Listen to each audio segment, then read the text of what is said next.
진보 정치와 반사이 구조라는 낡은 정치를 깨는 것이 가장 좋은 총선 전략일 수 있습니다. 이제 민주당이 결심할 시간입니다.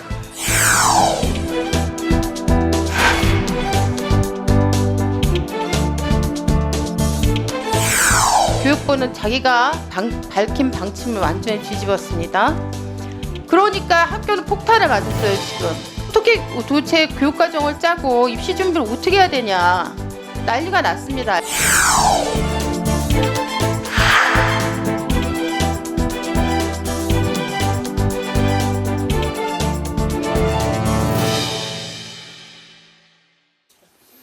네, 내년 총선까지 이제 5개월 정도밖에 남지 않았습니다. 그렇지만 지난 21일 4개월 만에 재가동된 국회 정개특위는 위성정당 방지법 논의 여부를 놓고 여야 간의 입장 차이를 좁히지 못했는데요.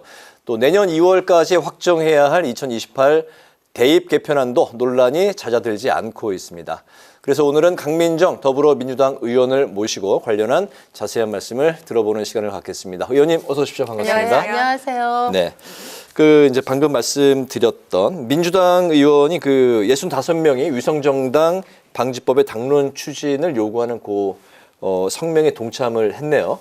네. 그때 발표할 때는 30명이 했고 지금 네. 이제 위성정당 방지법을 김상희 의원께서 여러 개 나온 걸 통합해서 하나 개정안을 내셨거든요. 여기에 지금 거의 70명의 의원들이 공동 발의자로 지금 참여를 해서 아마 내일이나 모레 조만간에 이게 발의가 될 거예요. 동참하는 의원이 점점 늘어나는 네, 늘어나고 있어요. 상황이군요. 네. 지난 총선에서 소수정당 진출을 위해서 도입했던 준연동형 비례대표제 이제 부작용으로 꼼수라고 이제 당시 비판을 많이 받았던 게 바로 위성정당 아니겠습니까? 그렇죠. 위성정당 출현을 막는 게 우리 정치 구조를 이제 개혁하고 혁신하는데 왜 중요한지 그 배경부터 좀 들어볼까요? 원래 국회는 국민의 대표를 뽑는 거잖아요. 근데 우리나라 정치사는 아주 오랫동안 양당 구조가 너무 오랫동안 당연하게 이게 유지돼 왔어요. 네. 국민은 두 가지 종류만 있는 게 아니고 너무나 다양한 국민들이 있는데 이 다양한 국민들이 자기 대표를 가지는 게 원천적으로 선거 제도에 의해서 이게 막혀져 왔던 거고 네. 이게 이제 21대 국회를 우리가 뽑기 전에 선거법을 만들 때 연동형이 그런 식으로 국민의 어떤 정치적인 자기의 선택권을 보장해서 다양한 국회가 다양한 대표성을 갖는 국회 구성이 되도록 하는 게 사실 연동형이었거든요. 연동형 선거제예요. 그런데 이제 아까 우리 앵커님 말씀하신 것처럼 21대 선거할 때 꼼수라고 얘기하기보다는 거의 반칙이라고 저는 생각하는데 네. 국민한테 이런 선거제로 선거를 치르겠습니다 해놓고 사실 그 선거제도가 가지고 있는 가장 중요한 취지, 목적 이거를 완전히 배신해버린 거잖아요. 그렇게 해서 다시 양당 지금 이제 국힘하고 민주당하고가 거의 200 몇 석인가요? 지금 한 270, 80석을 300석 중에 다 차지하는 이런 상황이 이제 돼버려서 적대적인 공생 관계에 있는 두 당이 양대 두 정당이 계속 이제 국회 구성에 주도권을 쥐고 가는 거죠. 근데 이거를 22대에도 계속 할 것인가? 네. 이런 이제 문제가 제기가 되는 거죠. 총선을 앞두고. 근데 그동안 사실 국힘은 이제 그런 게 별로 없었지만 민주당은 선거가 끝나고 나서도 그랬고 그다음 대선 과정에서도 그랬고 이 위성정당이 반칙이었다. 네. 그래서 여기에 대해서 사과하고 반성하고 다시 위성정당을 만들지 않겠다. 그리고 현행 선거법이 원래 했던 국민들의 정치적인 선택이 그대로 국회에 반영되는 그런 선거 제도를 하겠다. 이런 약속들을 계속 해왔어요. 네. 그런데 지금 이제 선거제 이 협상과 합의를 앞두고 이게 또다시 원점에서 지금 쟁점이 되고 있어서 그 일부 이제 의원님들 중에 저희 민주당 특히 의원님들의 우리가 원칙을 지키는 정치를 해야 되지 않냐. 그리고 사실은 위성정당을 만들므로 인해서 물론 그 시작은 국민의힘이 시작을 했지만 결국 양당이 다 위성정당을 만드는 과정에서 유권자들은 투표를 할 수밖에 없었잖아요. 저는 그때 저도 사실은 이 유권자 입장에서 투표를 하면서 분노하고 막 그랬거든요. 우리가 네. 이렇게 투표하는 게 맞나. 그래서 제가 생각할 때 위성정당이 다시 만들어지면 국민들이 이 정치에 대해서 느끼는 배신감, 막 이런 것들이 정치 냉소주의 같은 걸 좀 강화시키지 않을까 저는 그런 생각을 합니다. 그래서 네. 알겠습니다. 네. 네. 네. 근데 과연 그 위성정당 방지법이 생긴다고 해서 진짜로 위성정당이 안 만들어질까라는 그런 의문점이 생기시는 분들 있을 텐데 편법이 좀 나오지 않을까 이런 시각이 있거든요. 그 현재 의원님을 비롯해서 이탄희 의원 그리고 민영배 의원 등이 낸 법안이 또 있습니다. 김상희 네, 의원도 네, 법안 준비 중이라고 하고 이게 최종적으로 좀 어떤 법안의 힘이 모일지 궁금하고요. 그 위성정당을 막을 수 있는 실효성 있는 그런 게 있을지 궁금합니다. 네, 헌법에 이게 정당 활동의 자유, 정당을 만들 자유, 설립의 자유 이게 헌법적 권리이기 때문에 사실 정당을 만드는 것 자체, 창당 자체를 막을 수는 없어요. 그런데 네. 우리가 21대 국회를 구성할 때 선거에서 위성정당이 뭔지는 다 경험하고 학습했어요. 그러니까 가짜 정당을 만드는 거죠. 말해서 꼭두각시 정당. 그래서 오로지 의석수를 위해서 그것만 딱 목적이 달성되면 그 정당 자체가 사라지는. 그래서 선거 끝나자마자 사실은 국민의힘이 당시에 만든 위성정당을 바로 합당을 해버렸잖아요. 민주당도 마찬가지로 더불어시민당이라고 하는 당을 만들었다가 합당을 해버렸잖아요. 네. 그래서 저는 이 창당의 자유를 막을 수는 없지만 위성정당이라고 하는 게 요런 당이 위성정당이라고 하는 거는 우리가 모든 국민이 알게 됐기 때문에 네. 전 막을 수 있다고 봅니다. 네. 김상희 의원님이 그거를 지금 법안의 발의안에 넣으셨어요. 그래서 어떤 내용이냐면 반드시 비례 공천도 하고 네. 지역구 공천도 반드시 지역구 공천만 하는 당 네. 이런 당은 이제 못 나오게 법으로 막겠다. 네. 이렇게 하고 만일의 경우 이걸 지키지 않을 경우에는 그렇게 해서 당선된 당선자는 완전히 전부 무효화하겠다. 당선 무효로 하겠다. 이런 내용이 들어가 있는 위성정당 방지법을 지금 발의 직전에 계셔요. 비례성을 어쨌든 이제 강화하고 보장하자는 게 계속 나오는 이제 선거제 개편 논의의 이제 핵심 사안인 것 같습니다. 그렇죠. 네, 민주당이 이제 29일 의원총회에서 이제 선거제 논의에 이제 착수하게 되는데 대선 때 이제 위성정당 방지를 약속을 했었던 이재명 대표가 현재 이 부분에 대해서 이제 확실한 답을 내놓지 않고 있다 이런 이야기가 나오고 있는데요. 그리고 이제 신당의 움직임이 이제 신경이 많이 쓰이고 있는 그 여당 입장에서는 병립형 비례대표제 를 이제 주장을 이제 하고 있는데 거의 뭐 이제 당론으로 굳어져 가는 분위기인 것 같습니다. 이 여당과 이제 병립형 비례대표제에 대해서 또 타협할 좀 그 여지도 있는 게 아니냐 이런 이제 조심스러운 관측도 좀 나오고 있고 선거제 개편이 어쨌든 여야 간 이제 합의가 중요한데 이제 여당과 이제 협의를 할 때 어떤 부분들을 좀 중점적으로 설득해 나갈 계획일까요? 민주당 입장에서? 민주당은 원래 현행 선거법이 만들어질 때 그 취지를 잘 살리는 제도를 가자고 전 주장하는 게 맞다고 봅니다. 그런데 네. 이제 사실 국민의힘은 현행 선거법이 만들어질 때도 거기에 합의하지 않았어요. 그때 사실 나머지 야당들이 결국 패트 뭐 이런 과정을 거치면서 그 합의를 했던 거잖아요. 네. 그러니까 이제 국민의힘 입장에서는 우리가 동의하지 않은 법이다, 현행법은. 그러니까 우리는 위성정당 만들겠다 이렇게 공공연하게 이제 지금 얘기를 하고 있는 건 맞고 만일의 경우 현행법이 아니라면 옛날식 그 선거제도로 돌아가자. 그게 병립형 이제 선거제도거든요. 네. 그렇게 주장을 하고 있고 지금 이 선거라고 하는 게 워낙 이제 정치권에서는 가장 중요한 어떻게 보면 이 구도를 어떻게 결정짓느냐가 여기서 다 되는 거니까 의석수 계산도 해야 되고 여러 가지 변수들이 많이 있고 네. 특히 우리 앵커님 말씀하신 것처럼 지금 막 뭐 무슨 신당 막 네. 이런 변수들도 막 돌출 변수들이 생기니까 지도부가 약간 신중할 수는 있다고 생각합니다. 그런데 저는 민주당만큼은 원칙을 지키는 그런 선거제도를 맨 앞장서서 저는 얘기하는 게 맞다고 보거든요. 그게 저는 국민들한테도 지지를 제일 많이 받을 것 같아요. 위성정당 만들어서 가짜 가짜 정당으로 선거판을 반칙이 횡행하는 당으로 그런 판으로 만드는 정당 국민의힘.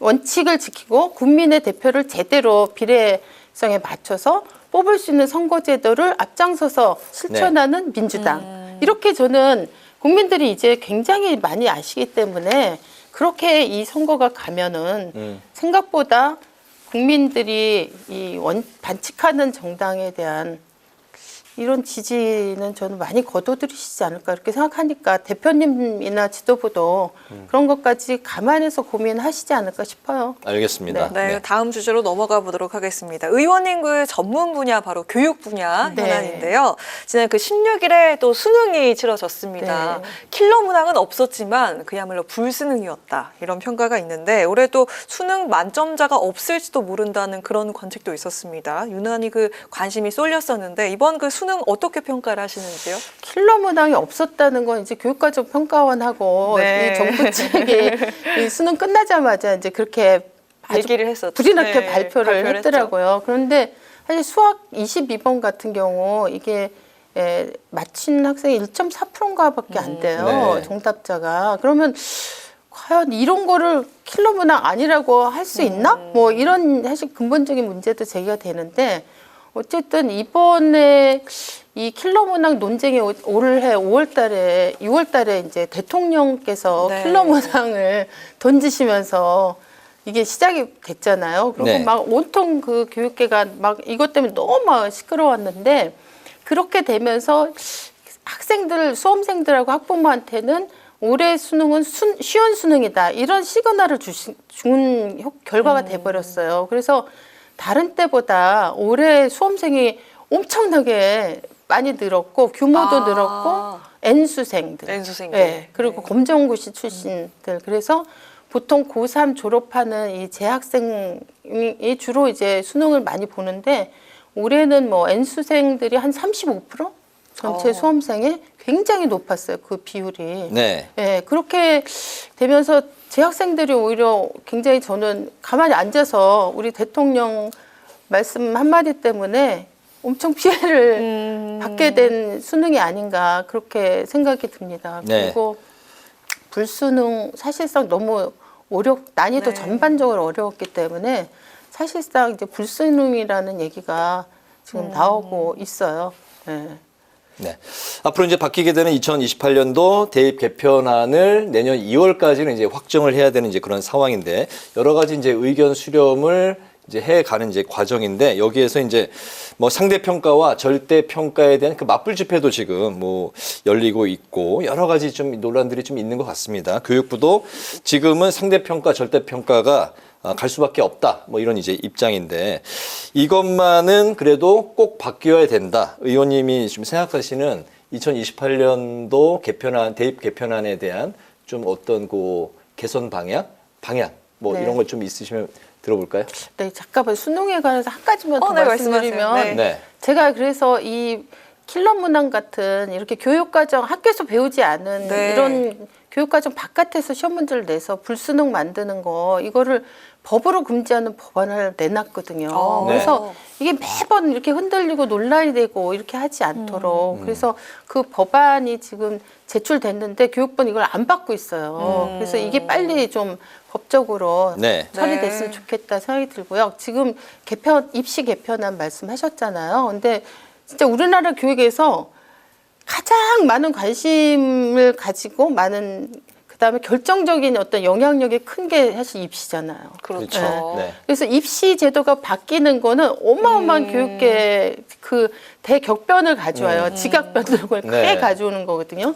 근데 사실은 요번에 2028년에 적용될 입시제도 개편안이 법에는 4년 전에 이걸 해야 돼요. 왜냐하면 3년 동안 고등학생들이 배우는 그걸 입시제도가 이런 입시니까 고등학교 1, 2, 3학년은 요거에 맞춰서 배우고 준비할 수 있게 1년 전에 예고를 하게 법이 돼 있어요. 그래서 네. 내년 2월 달에 2028년도에 시행될 입시 제도를 개편안을 내놨죠, 교육부가. 네. 예. 그런데 문제는 뭐냐면 왜 이 입시 제도를 그 현행대로 안 하고 바꾸냐 하면 이 작년 12월 달에 교육과정이 바뀌었어요. 네. 교육과정은 제가 여기 한번 출연해서 말씀을 나눈 적도 있는데 교육과정이 뭐냐면 무엇을 어떻게 배울 것인가의 네. 교육 내용과 방법이 달라지는 거거든요. 근데 작년에 이제 교육과정이 바뀌었기 때문에 배우는 게 달라지니까 평가도 달라져야 되는 거 아니냐. 그래서 이것 때문에 사실은 입시제도가 2028 입시제도가 이제 제출이 된 건데 문제는 이 입시제도가 여러 가지 면에서 이제 심각한 문제가 있는 거죠. 네.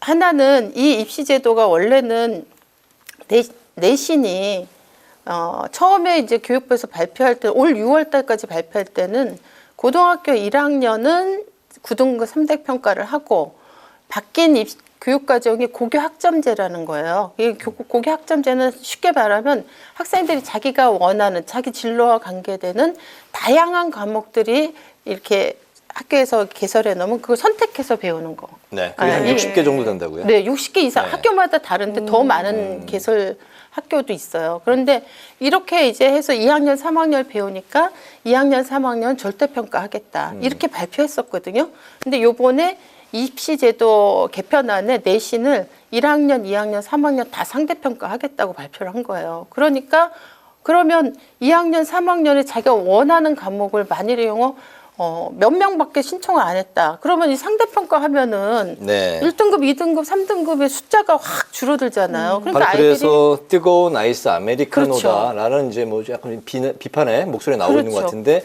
이 부분에서 의원님이 생각하시는 그렇다면 뭐 대입 뭐 포함해서 우리나라의 그 전반적인 개선안 교육 개혁의 방향 좀 어디에 주안점을 둬야 된다고 생각하실까요? 입시제도와 관련해서 얘기한다면 내신은 전면 절대평가를 하는 게 맞아요.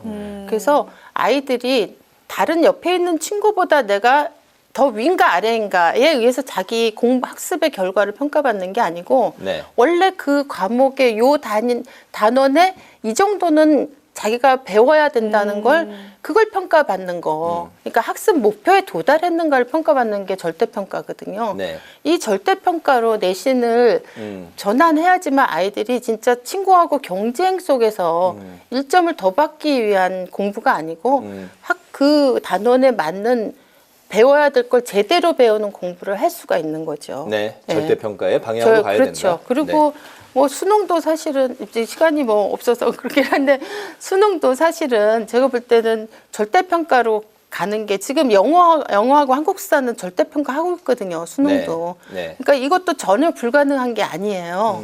그래서 이것도 수능도 절대평가로 전환하고 네.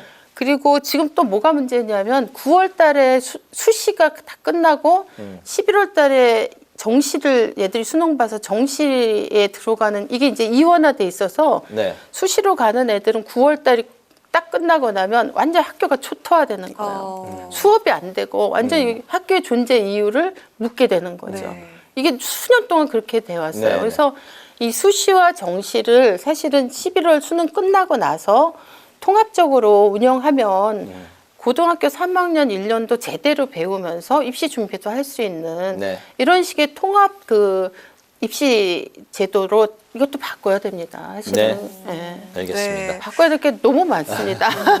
예. 네. 자, 마지막으로 이야기 드릴 거는 그 내년 총선 불출마, 그 말씀의 울림이 정말 컸던 것 같은데 제가 대신 읽어드리면요. 21대 국회가 대한민국을 퇴행시킨 책임을 지는 사람이 있어야 한다고 생각한다. 한번 국회의원이 되면 자리를 유지하는 게 고정관념이 된 현실이 우리 정치의 한계다. 이렇게 말씀하셨는데 그 의원 활동의 소회를 좀 듣고 싶고요. 또 마지막 임무. 의원으로서의 마지막 임무는 무엇이라고 생각하시는지 말씀 부탁드리겠습니다. 네, 진짜 정권이 바뀌고 나서 우리 사회가 너무 이 전방위적으로 퇴행이 이루어지고 있고 이거는 저는 1차적으로 대통령과 행정부 책임이지만 사실은 국회라고 하는 입법 권력의 책임도 적지 않다고 봅니다. 그래서 이런 부분을 적어도 21대 국회의원들은 많이 고민해야 된다고 보고요. 저의 남은 책임이랄까?